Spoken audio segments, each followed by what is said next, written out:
Bueno, saludo a las chicas del taller de poesía del Hospital Moyano. Un fuerte abrazo para todas. Mi nombre es Mercedes Álvarez. Tengo que presentarme un poquito.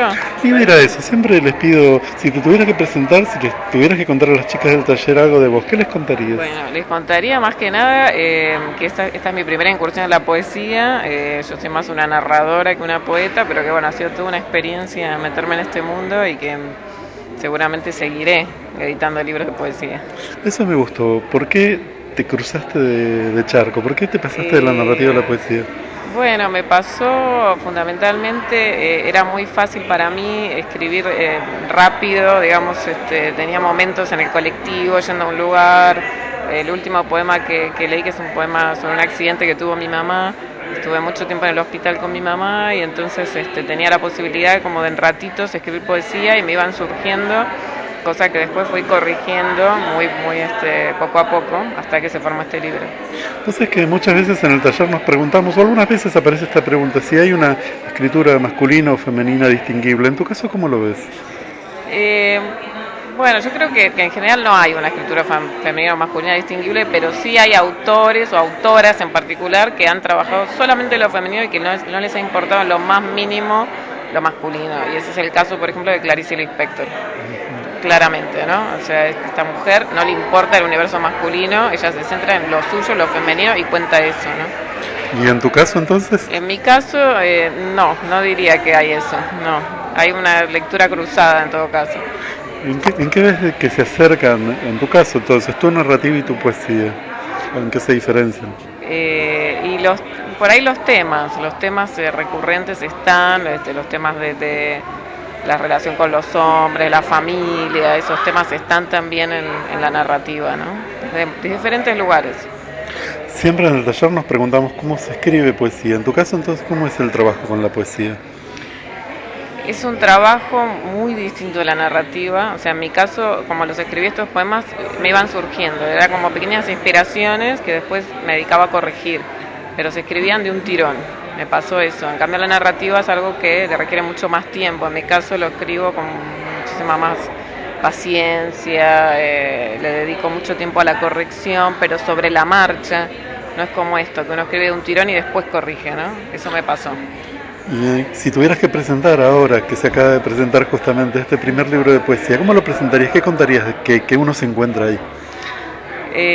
Bueno, tiene 3 partes el libro, en realidad 4, porque la última parte es solo el poema del accidente de la madre. La primera parte son las recomendaciones, son poemas recomendación, que es casi como un género inventado por mí, decir, bueno, tengo muchos más que no están acá.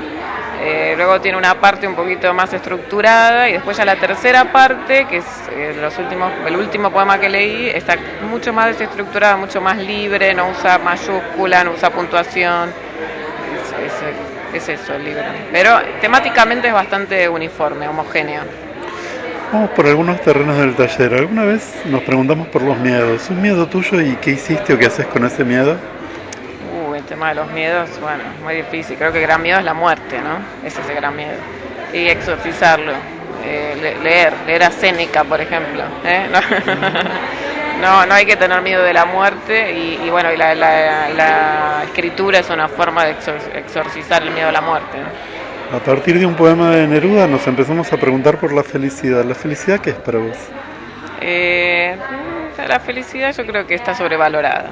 O sea, está sobrevalorado. No, el imperativo de la felicidad es un gran invento del capitalismo que no tenemos por qué hacerlo en ningún caso. Hay momentos felices, momentos tristes, eso es la vida, ¿no? Otra de taller es la foto, esa foto que nos imaginamos y contamos. ¿Qué foto nos contarías, Mercedes, ahora mismo? Bueno, estoy justamente trabajando mucho sobre la fotografía con un fotógrafo, así que bueno, te puedo contar una foto, por ejemplo, de mi abuelo. Mi abuelo era español, recién llegado a la Argentina, en una mesa de un bar por el centro de Buenos Aires, con unos amigos tomando vino, una foto muy jocosa que evidentemente sacaban fotógrafos profesionales que iban por las mesas, ¿no? Una foto con los sombreros canotier, que son esos sombreros blancos con cintas negras.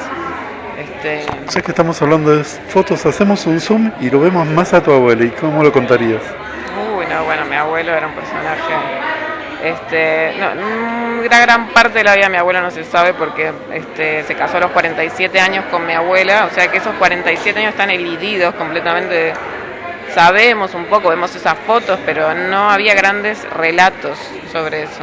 Entonces la vida de mi abuelo son de los 47 a los 94 años que vivió. ¿Y en la foto?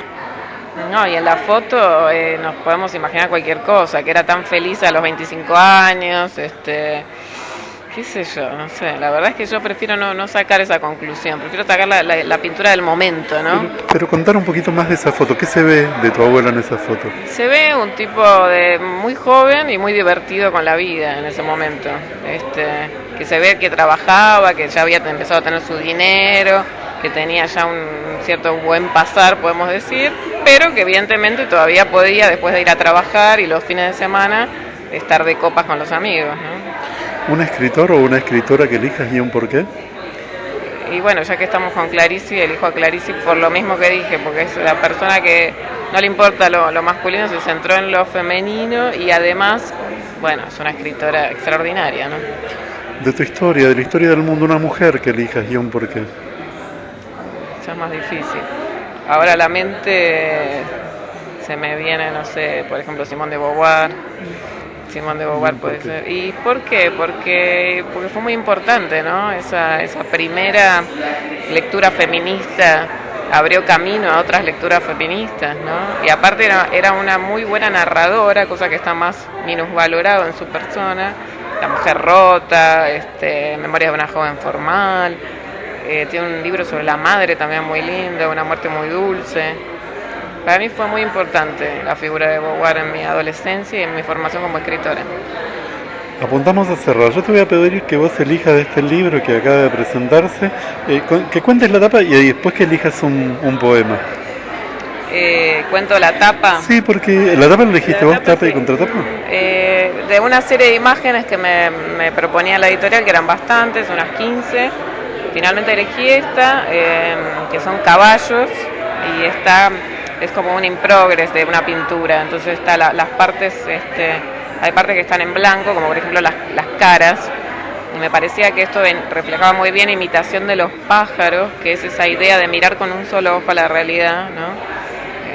Para no ver todo, ¿no? Porque para que no necesitamos ver todo tampoco, con ver la mitad ya estamos. Tapa de imitación de los pájaros, Mercedes Álvarez, y ahí es donde te pido entonces que compartas con nosotros un poema, y yo después como cosa así extra te voy a pedir uno. Elegí uno vos y lo lees, o ¿te acordás alguno de memoria? De memoria por ahora no, ahora cuando los lea mucho, voy a leer alguno cortito, que es con el que cerré, que me gusta mucho, que dice así: para que el rojo de la sangre no llegara al río, lo encapsulé en estas marcas de ira, y quedó roja mi mano escondida en el abrigo, la rueca y el pinchazo, roja la capa de caperucita roja, el hilo de sangre brotando del cuerpo de una de las mujeres de barba azul. Ese es el poema que elige Mercedes Álvarez, y hay otro que entonces, uno que yo te quería pedir que termina con... Es un poema de los largos que leíste. Ahí quizás podés ayudarme vos. A ver, hago una pausa, lo busco y lo leemos. Salimos de la pausa y vamos con el segundo poema de Mercedes. La esclava.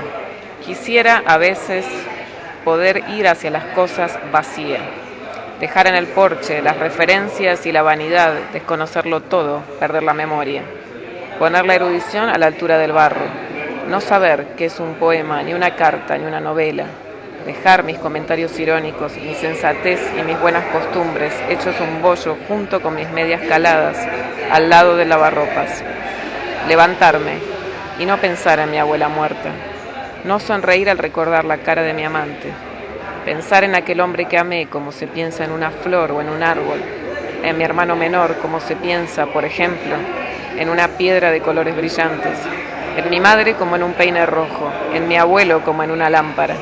No saber de las horas, ni mucho menos saber de filosofía. No ejercitar el cuerpo, dejar de buscar la elegancia, abandonar las hormonas a su propia suerte. No amar más que las apariencias, no ver más allá de las cosas obvias. Esto es una mano, esto es una rosa, esto es una mesa. Mercedes Álvarez, la poeta del libro que acaba de presentarse, Imitación de los pájaros. Gracias infinitas por acompañarnos. Muchas gracias a ustedes.